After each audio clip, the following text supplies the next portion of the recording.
রবীন্দ্রনাথ ঠাকুরের শেষ চিঠি। মনে হচ্ছে শূন্য বাড়িটা অপ্রসন্ন। অপরাধ হয়েছে আমার, তাই আছে মুখ ফিরিয়ে।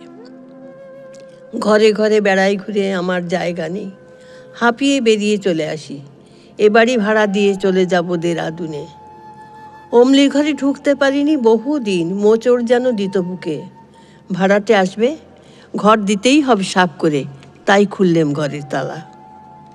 একজোড়া আগ্রার জুতো, চুল বাঁধবার চিরুনি, তেল, এসেন্সের শিশি, শেলফে তার পড়বার বই, ছোট হারমোনিয়াম, একটা অ্যালবাম, ছবি কেটে কেটে জুড়েছে তার পাতায়, আলনায় তোয়ালে, জামা, খদ্দরের শাড়ি।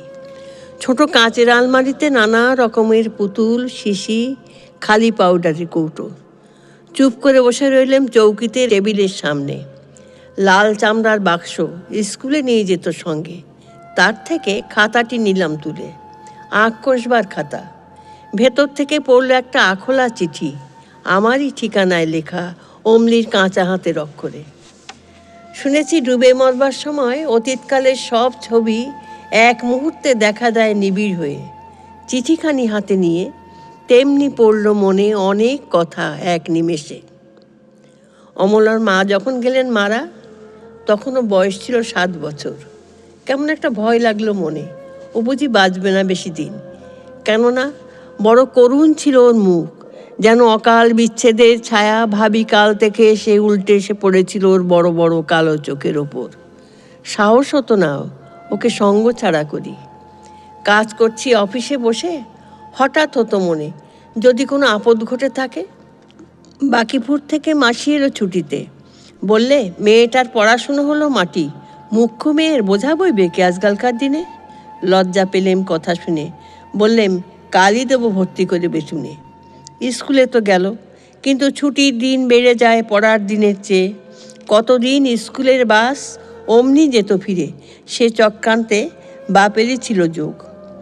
ফিরে বছর মাসি এলো ছুটিতে, বললে এমন করে চলবে না, নিজে ওকে যাব নিয়ে বোর্ডিংয়ে দেবো বেনারসের স্কুলে, ওকে বাঁচানো চাই বাপের স্নেহ থেকে।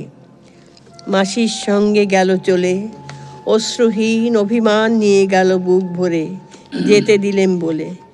বেরিয়ে পড়লেম বদ্রীনাথের তীর্থযাত্রায়, নিজের কাছ থেকে পালাবার ঝোঁকে। 4 মাস খবর নেই, মনে হলো গ্রন্থি হয়েছে আলগা গুরুর কৃপায়। মেয়েকে মনে মনে সঁপে দিলেম দেবতার হাতে, বুকের থেকে নেমে গেল বোঝা। 4 মাস পরে এলাম ফিরে, ছুটেছিলাম অমলিকে দেখতে কাশিতে। পথের মধ্যে পেলেম চিঠি, কি আর বলবো, দেবতাই তাকে নিয়েছে।